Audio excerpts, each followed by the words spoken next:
수망아, 잘 지냈어? 이제 이틀 전부터는 아침 10시부터 10시까지 하는 바이블 스터디 시간에 이제 줌을 통해서 우리 신학생들만 공부하는 게 아니라 이제 먼 지역에 있는 현지인 인도네시아 교회 목사님들, 전도사님들도 참여하게 되는 그런 또 은혜를 하나님께서 부어주셨다. 감사할 일이지. 자, 먼저 기도하고 시작하자. 살아계신 하나님 아버지, 오늘도 이렇게 귀한 말씀을 통해서 사랑하는 딸과 만나게 하시고 또 말씀을 사모하는 여러분들과 함께 성경의 말씀을 함께 서로 생각하고 또 서로 나누고 서로 묵상할 수 있는 은혜 받을 수 있는 시간을 주신 것을 감사합니다. 주님, 성령님께서 예수님에 대해서 증거하신다고 성경이 말하고 있는데 우리가 이 말씀으로 함께 교제하는 가운데 성령께서 임재해 주시고 성령께서 역사하여 주셔서 하나님의 비밀하신 말씀을 점점 더 잘 깨닫게 하시고 말씀을 통해서 아버지의 계획과 마음을 우리에게 보여주시는 그 뜻을 우리가 더 깊이 알게 하여 주셔서 하나님을 믿는 하나님의 백성으로서 하나님 나라 위에서 힘쓰고 애쓰는 하나님의 종으로서 더욱 귀하게 쓰임받고 하나님께 영광 돌리고 기쁨이 되어지는 저희들이 될 수 있도록 주님 역사하여 주시고 주장하여 주시옵소서. 모든 것을 주님 앞에 맡기오며 예수님의 이름으로 기도하옵나이다. 아멘. 자, 오늘은 창세기 14장을 우리 같이 한번 보겠습니다. 창세기 14장 9절부터 24절까지 한번 읽고 시작하겠습니다. 창세기 14장 9절부터 끝까지 읽겠습니다. 엘람왕 그돌라오멜과 고임왕 디달과 시날왕 아브라벨과 엘라살왕 아룡 네 왕이 곧 그 다섯 왕과 맞서니라. 시딤 골짜기에는 역청구덩이가 많은지라 소돔 왕과 고모라 왕이 달아날 때에 그들이 거기 빠지고 그 나머지는 산으로도 도망하며 네 왕이 소돔과 고모라의 모든 재물과 양식을 빼앗아 가고 소돔에 거주하는 아브라함의 조카 롯도 사로잡고 그 재물까지 노락하여 갔더라. 도망한 자가 와서 히브리 사람 아브라함에게 알리니 그때 아브라함이 아모리 족속 마므레의 상수리 숲을 근처에 거주하였더라. 마므레는 에스골의 형제요 또 아넬의 형제라. 그들은 아브라함과 동맹한 사람들이더라. 아브라함이 그의 조카가 사로잡혔음을 듣고 집에서 길리고 훈련된 자 318명을 거느리고 단까지 쫓아가서 그와 그의 가신들이 나누어 밤에 그들을 쳐부수고 다메섹 왼편 호박까지 쫓아가 모든 빼앗겼던 재물과 자기의 조카 롯과 그의 재물과 또 부녀와 친척을 다 찾아왔더라. 아브라함이 그돌라오멜과 그와 함께한 왕들을 쳐부수고 돌아올 때에 소돔 왕이 샤웨 골짜기 곧 왕의 골짜기로 나와 그를 영접하였고 살렘 왕 멜기세덱이 떡과 포도주를 가지고 나왔으니 그는 지극히 높으신 하나님의 제상이었더라. 그가 아브라함의 축복하 이르되 천지의 주제시여 지극히 높으신 하나님이여 아브라함에게 복을 주옵소서. 너의 대적을 너의 손에 붙이신 지극히 높으신 하나님을 찬송할지로다 하매 아브라함이 그 얻은 것에서 10분의 1을 멜기세덱에게 주었더라. 소돔 왕이 아브라함에게 이르되 사람은 내게 보내고 물품은 내가 가져라. 아브라함이 소돔 왕에게 이르되 천지의 주제시여 지극히 높으신 하나님 여호와께 내가 손을 들어 맹세하노니 내 말이 내가 아브라함으로 치부하게 하였다 할까 하여 속한 것은 내게 속한 것은 실 한 오락이나 들의 끈 한 가닥도 내가 가지지 아니하리라. 오직 젊은이들이 먹은 것과 나와 동행한 아넬과 에스골과 마므레의 분깃을 제할지니 그들이 그 분깃을 가질 것이니라. 아멘. 자, 오늘 창세기 14장 이야기는 아브라함의 조카 롯이 포로로 잡혀가고 그리고 재물까지 노략질 당했다는 얘기가 주를 이읍니다. 자, 우선 창세기 14장을 보면서 성경에 등장하는 최초의 전쟁 이야기다 하는 것을 우리가 알 수 있겠죠. 네 왕과 시날 왕을 중심으로 하는 네 왕, 그 다음에 소돔 왕을 중심으로 하는 5 왕이 서로 싸우는 그런 내용입니다. 근데 오늘 아브라함의 전쟁에 참여하는 이야기죠. 왜냐하면 조카 롯이 소돔에 내려갔다가 포로로 잡혀가고 그의 재물까지 다 약탈당했기 때문에 그렇습니다. 근데 우리가 여기서 한번 주목할 것은 창세기 14장의 주제는 사로잡혀간 롯에 있을까 아니면 아브라함에 있을까? 물론 우리가 교훈적으로 윤리적으로 보면 조카 롯에게 포커스를 맞추지만 그러나 구속사적인 관점에서 보면 분명히 아브라함에게 초점이 맞춰 있음을 우리가 깨달을 수 있습니다. 다시 말하면 창세기 14장에서 하나님은 어떻게 아브라함을 훈련시키고 계신가? 창세기 14장에서 아브라함은 어떤 훈련을 받고 있는가 하는 것을 우리가 초점을 맞춰야 된다는 얘기죠. 자, 아브라함이 창세기 14장에서 처해 있는 상황을 좀 더 자세히 살펴보면 여자의 후손의 줄기요 셈의 후손인 아브라함이 많은 동맹이나 많은 가족 없이 그저 나그네처럼 살아가고 있을 때 바벨 답을 쌓다가 흩어짐을 당한 뱀의 후손들은 물질적으로 세상적으로 번성해서 왕궁을 세우고 또 거기다가 자신들의 육적인 욕심에 끌려서 전쟁을 하고 있는 당시다라고 우리가 잘 이해할 수 있겠습니다. 자, 그러면 여기서 우리가 한번 질문을 할 수 있는 것이 아브라함이 조카가 사로잡혀 갔음을 들었다. 14절에 그렇게 나오죠. 자, 자기 조카가 포로로 사로잡혀 가고 재물도 탈취당했다는 소식을 들었을 때 아브라함은 어떻게 반응했을까? 자, 아브라함이 가나안 땅에 가서 심한 기근을 당했을 때는 애굽으로 내려가는 그런 결정을 했죠. 그래서 자기 아내를 누이라고 속이게 되고 거기서 망신을 당하는 그런 일을 당했습니다. 물론 그 일을 통해서 하나님을 알고 하나님을 의지하는 훈련을 받은 사건이었죠. 자, 그런데 지금 조카 롯이 포로로 잡혀가고 재물도 탈취당했다는 소식을 듣고 아브라함은 어떻게 반응할까? 이것이 바로 아브라함의 하나님에 대한 믿음을 볼 수 있는 계기라고 믿어집니다. 자, 우선 아브라함이 반응한 것을 보기 전에 그 당시에 조카 롯을 사로잡아 가고 재물을 탈취했던 네 왕의 전력이 어땠을까? 아브라함은 자기가 개인적으로 거느리고 훈련시킨 318명의 군사가 사병이 있었죠.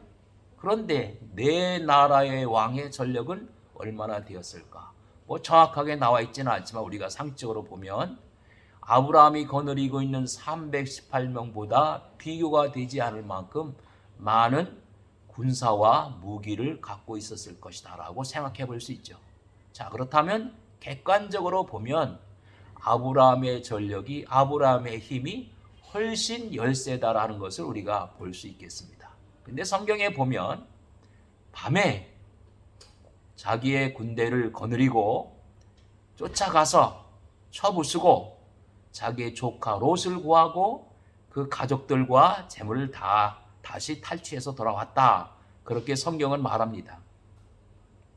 자, 이 아브라함의 행동을 보면서 우리가 첫째 느낄 수 있는 것은 아브라함이 이런 상황 속에서 하나님만을 의지하는구나. 만약에 자신의 힘과 자신의 능력을 아직도 의지하고 살아가고 있었다고 한다면 아마 아브라함은 객관적으로 자기가 거느리고 있는 318명의 군사와 네 왕이 거느리고 있는 전력을 비교해 보면서 아마 안 되겠다, 도저히 안 될 일이다 라고 해서 포기했던가 아니면 절망한 상태에서 마음만 아파하면서 있을지도 모르겠죠.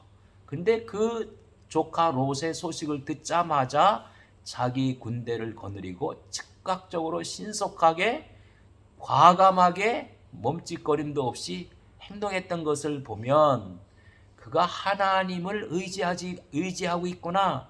하나님만을 의지한다면 내가 분명히 승리할 수 있겠다라는 그런 믿음이 있다는 것을 우리가 살펴볼 수 있겠죠. 더군다나 기습작전을 했다. 기습작전이라는 게 뭐예요? 적이 예상하지 못한 그런 시간과 장소와 때에 공격을 감행하는 게 아니겠어요? 자, 그런데 만약에 거기에 누군가가 이 사실을 알고 그 내왕에게 전달해 줬다고 하면 이 아브라함의 사병 318명은 아마 몰살당할지도 모르겠죠. 자, 이런 상황 속에서 기습작전을 했다는 것 자체도 하나님의 인도하심이 있고 하나님의 보호하심이 있고 하나님께서 그것도 마음에 그런 어떤 생각이나 아이디어를 주셨다라고 생각이 되어집니다. 그러니까 기습작전을 했다는 것도 결국은 하나님만을 의지하는 아브라함의 믿음을 우리가 살펴볼 수 있겠죠. 더군다나 조카 롯은 자기 곁을 이미 떠나서 소돔에 가서 타락한 문명 속에서 살아가고 있는 조카였죠. 그런 사로잡혀간 조카 롯을 구출하겠다고 객관적인 전력에서 열세했음에도 불구하고 구출하겠다는 조카에 대한 사랑의 마음, 그리고 전력의 열세에도 불구하고 하나님께서 함께 하시면, 하나님께서 도와주시면, 하나님께서 지켜주시면 능히 이 일을 감당할 수 있다고 믿는 하나님만을 의지하는 믿음을 우리가 여기에서 볼 수 있습니다. 자, 이것이 바로 이제 조카 롯이 포로로 잡혀갔을 때 나타냈던 아브라함의 반응을 통해서 아브라함이 받고 있는 훈련이고, 또 이 훈련을 통해서 아브라함이 점점 성숙해 가고 있구나 하는 사실을 우리가 여기서 찾아볼 수 있습니다. 자, 그런데 이제 17절부터 24절까지 보면 아브라함이 이렇게 승전하고 자기 조카 롯을 다시 이제 데리고 돌아오는 그 과정에서 두 왕의 이야기가 나옵니다. 하나는 소돔 왕이고 하나는 살렘 왕 멜기세덱의 이야기인데, 이 두 왕은 아주 극단적으로 대조가 되는 그런 왕입니다. 자, 우선 소돔 왕은 세속 나라의 왕이라고 할 수 있겠습니다. 자, 18장 창세기 13장 13절에 보면 소돔 사람은 악하여 여호와 앞에 큰 죄인이었더라 라는 말이 나와요. 창세기 13장 13절에. 자, 이것은 뭐냐? 소돔 왕이 세속적인 부와 명예를 누리고 사는 왕, 세속적인 물질을 우선시하는 왕, 그런 왕이 부와 명예를 가지고 아브라함을 유혹합니다. 그런데 살렘 왕 멜기세덱은 히브리서 7장 1절부터 3절에 있는 것처럼 하나님의 제사장이요 복을 빈 자라, 그렇게 나옵니다. 자, 그럼 살렘 왕 멜기세덱을 좀 더 구체적으로 알기 위해서 우리 히브리서 7장 1절부터 3절을 한번 읽어보겠습니다. 히브리서 7장 1절부터 3절. 이 멜기세덱은 살렘 왕이요 지극히 높으신 하나님의 제사장이라. 여러 왕을 쳐서 죽이고 돌아오는 아브라함을 만나 복을 빈 자라. 아브라함이 모든 것의 10분의 1을 그에게 나누어 주니라. 그 이름을 해석하면 먼저는 의의 왕이요 그 다음은 살렘 왕이니 곧 평강의 왕이요 아버지도 없고 어머니도 없고 족보도 없고 시작한 날도 없고 생명의 끝도 없이 하나님의 아들과 닮아서 항상 제사장으로 있느니라. 그러니까 살렘 왕 멜기세덱은 참 제사장 되시는 그리스도를 예표하는 인물이라고 생각해 볼 수 있겠죠. 살렘 왕 멜기세덱은 참 제사장 되시는 예수 그리스도를 그림자로서 보여주는 인물이라고 우리가 말할 수 있겠습니다. 자, 이런 상황 속에서 아브라함은 두 왕이 제안한 것 중에 하나를 택하지 않으면 안 되는 그런 조건에 놓이게 됐죠. 자, 소돔 왕은 아브라함에게 재물과 명예와 권세와 영광과 부귀영화를 받으라고 제안을 합니다. 그런데 살렘 왕은 살렘한 멜기세덱은 영광을 받으신 분은 하나님이 아브라함이 아니라 하나님이다. 너의 대적을 내 손에 붙이신 지극히 높으신 하나님을 찬송할지로다. 이렇게 20절에 말을 합니다. 말하자면 하나님께 영광을 돌린다 라고 말하고 있는 것이죠. 또한 그날에 전쟁에서 승리한 진정한 영웅은 바로 아브라함이 아니라 19절에 나와 있는 것처럼 천지의 주제시여 지극히 높으신 하나님이라고 살렘왕 멜기세덱은 그렇게 고백을 하고 있는 것이죠. 자, 이런 경우에 여러분 같으면은 두 왕 중에 누구의 제안, 누구의 말을 선택하겠습니까? 이 두 왕 중에 어느 편의 말을, 어느 편의 제안을 받아들이겠습니까? 이것이 우리에게 주어지는 하나의 고민일 수도 있겠죠. 자, 소돔 왕이 그렇게 아브라함에게 얘기합니다. 21절에 보니까 사람은 내게 보내고 물품은 내게 취하라. 사로잡은 사람들은 포로들은 나한테 돌려보내고 탈취한 모든 전리품, 전쟁을 하면서 빼앗은 모든 좋은 물품들은 다 내게 가져라. 이런 경우죠. 자, 이럴 경우에 정말 미련하고 우둔한 사람 같으면 내가 오늘 축복 많이 받았다라고 말하지 않겠어요? 그렇게 생각하지 않겠습니까? 만약에 여기서 아브라함이 소돔 왕의 제안을 받아들였다면 이제까지 외롭고 슬픈 그런 나그네 삶이 아니라 이제는 소돔의 영웅으로 명성과 부귀를 얻고 누리며 살게 될 것입니다. 자, 그렇게 된다면 이것은 바로 뭐예요? 이게 바로 세속화고 타락이죠. 세상의 문명 속에서 세상 사람들 가운데에서 부귀를 누리고 명예를 누리며 부를 움켜쥔다고 하면 이것이 바로 세속화고 타락이다. 그렇게 되면 마지막에 어떻게 해요? 소돔과 고모라 성이 멸망당할 때 아마 함께 멸망당함으로 그의 생이 끝났을지도 모르겠습니다. 자, 그런데 여기에서 아브라함은 어떻게 대단하냐면 그 제안을 받고 한마디로 거절하잖아요. 그 말이 바로 22절, 23절에 나옵니다.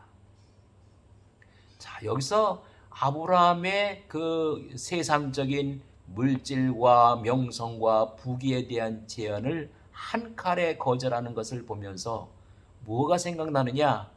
조카 롯과 헤어질 때 그렇게 아브라함이 제안을 하잖아요. 내가 좌하면 나는 우하고 내가 우하면 나는 좌리라.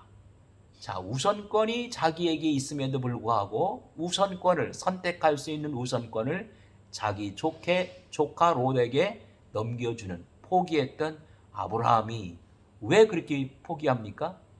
하나님의 절대적인 주권을 믿기 때문에 하나님이 그의 모든 생과 길을, 인생의 길을 주관하신다는 주재권을 믿기 때문에 그렇게 할 수 있었던 것이죠. 자, 그런데 이번에는 뭐예요? 그 많은 그 구미가 댕기는 좋은 전리품들을 다 포기하고 맙니다. 자, 그런데 여기서 왜 아브라함이 소돔 왕의 그렇게 좋아 보이는 제안을 거절했을까를 우리가 한번 생각해 볼 필요가 있습니다. 아브라함은 이미 부자이기 때문에 재물이 필요 없어서 돈이 필요 없어서 제안을 했을까요? 그게 아니라 23절에 보면 내 말이 내가 아브라함으로 치부하게 하였다 할까 하여 거절했다는 거예요. 자, 이 말은 다른 말로 하면 뭐냐? 나는 하나님의 택함을 받은 사람이다. 소돔 왕, 내가 주는 복이 아니라 하나님께서 주시는 복을 받은 사람이다 라는 의미라는 거죠. 만약에 아브라함이 소돔 왕이 주는 전리품을 받았다면 소돔 왕은 분명히 잔치자리에서나 자기 부하들이나 만나는 사람들에게 그렇게 말을 했을 거예요. 어깨를 뻐기면서 내가 아브라함을 부자로 만들어 주었지. 아브라함이 부자 된 것이 누구 공인 줄 알아? 내 공이야. 내가 전리품을 다 주었거든. 이렇게 해서 자기 자신을 엄청 자랑했을 거예요. 그러니까 아브라함이 부자가 된 건, 물질적인 축복을 받은 것은 다 내 덕이야. 소돔 왕이 그렇게 자랑을 했을 거라는 거죠. 이렇게 되면 하나님의 이름과 하나님의 영예는, 하나님의 영광은 어찌 되었겠습니까?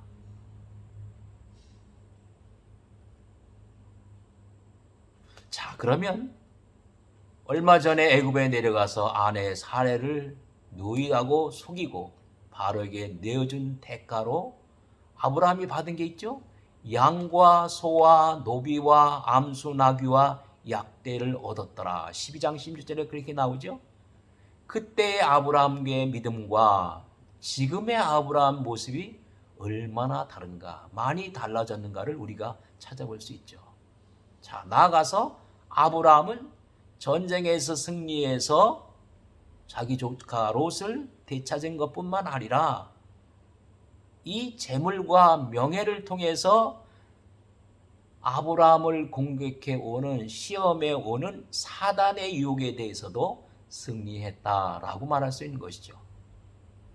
자, 그 반면에 살렘 왕 멜기세덱은 아브라함에게 축복하기를 하나님께 영광을 돌립니다. 이렇게 19절 20절에서 말하고 있죠.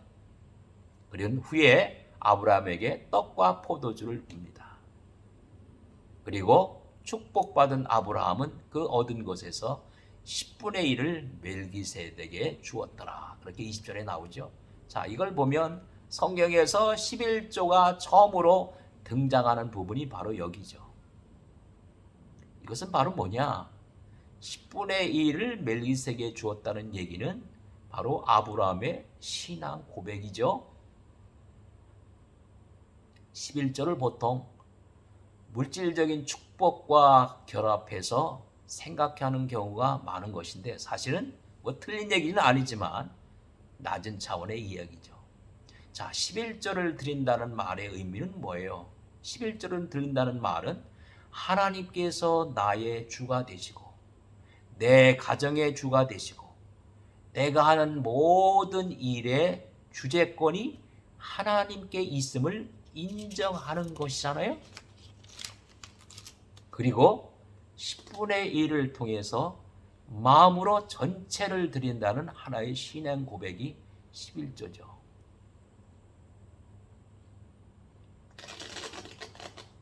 자, 아브라함이 소돔 왕의 제안을 거절하면서 이렇게 말을 하고 있는 셈입니다.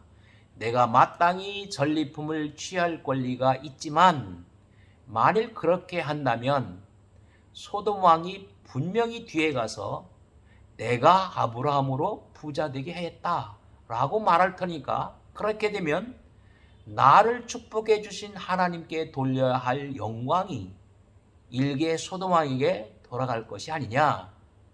그래서 나는 소돔 왕이 주는 것 실오락이 하나도 취하지 않겠다라고 이야기를 한 셈이죠. 이렇게 말할 수 있는 사람은 누굴까? 우리도 이 세상에 살면서 정말로 명예나 재물이나 그리고 많은 사람들이 원하는 우리의 욕심을 채워줄 수 있는 것을 선택할 것인가? 아니면 하나님께 영광 돌리고 하나님께 기쁨이 되는 것을 선택할 것인가? 라고 하는 기로에 놓일 때가 많죠. 하나님만을 절대적으로 의지하고 내가 하나님의 뜻을 좇을 것이냐, 아니면 인간적인 명예나 인간적인 부를 얻기 위해서 하나님의 영광이 아니라 인간의 영광을 좇을 것이냐라는 기로에 설 때도 많습니다. 자, 이렇게 말할 수 있는 사람은 누굴까? 그런 사람은 바로 하나님의 절대 주권을 인정하고 절대 주권을 믿고 하나님이 나의 사역을, 하나님이 나의 인생을, 하나님이 나의 가족을 주관하신다, 주재하신다라는 것을 믿고 고백하는 사람만이 할 수 있는 일이죠. 그래서 로마서 14장 8절에도 이렇게 사도 바울이 고백하는 것을 볼 수 있습니다. 우리가 살아도 주를 위하여 살고 죽어도 주를 위하여 죽나니 그러므로 사나 죽으나 우리가 주의 것이로다. 자, 만약에 아브라함에게 아굽에 내려갔을 때처럼 어려움을 통한 훈련이 없었다면, 애굽에 내려가서 망신을 당하고 절대절명의 순간에 자기 아내를 구원해주는 하나님의 은혜를 경험하는 그런 훈련이 없었다면, 아브라함이 지금 이 두 번째 시험에서도 이렇게 성숙해가는 모습을 보여줄 수 있을까를 한번 생각해 봅니다. 그렇죠? 아담의 후손으로서 태어난 모든 인간은 다 죄인입니다. 아담의 후손으로서 태어난 모든 인간은 다 타락한 본성을 가지고 있습니다. 그러나 하나님의 은혜 가운데 우리가 예수를 믿고 거듭나도 우리 인간은 여전히 인간의 육적인 욕망을 추구하고 살아가야 되는 육신을 가지고 있는 연약한 존재입니다. 거듭나서 새 사람이 되었어도 여전히 때로는, 아니면 조건이 주어지면 역시 육신의 소욕을 쫓아가려고 하는 그 욕망이 우리에게 여전히 있는 것이죠. 예수 그리스도와 함께 십자가에 못 박혔다라고 믿고 고백을 해도 여전히 육신이 있기 때문에 연약한 존재로 살아가야 되는 저희들입니다. 그런 의미에서 우리가 인생을 살아가면서 때로는 어려운 일, 때로는 힘든 일, 때로는 고난의 일이 우리에게 닥쳐와도 그것 가운데 많은 것들이 하나님께서 우리를 훈련시키는 훈련이다. 하나님께서 우리를 훈련시켜주셔서 하나님의 도구로 쓰시기 위한 하나님의 선한 계획이다라는 사실을 다시 한번 깨달으시고, 아, 내가 훈련 가운데 있구나. 아, 나는 훈련을 참 많이 받아서 그래서 이 정도나마 내가 하나님의 백성으로, 하나님의 종으로 살아가고 사역하고 있구나라는 것을 다시 한번 깨달으시고 하나님 앞에 크게 감사하고 기뻐하며 살아가시는 여러분들이 되기를 바랍니다. 자, 우리 잠깐 기도하겠습니다. 사랑의 주님, 능력의 주님, 오늘은 창세기 14장에서 아브라함이 어떻게 자기의 신앙의 선택을 해야 되는가를, 하나님 그런 선택의 기로에 놓여서 정말 하나님만을 의지하고 하나님만을 바라보고 하나님의 절대 주권을 믿고 선택해가는 믿음의 성숙해가는 것을 우리가 살펴보았습니다.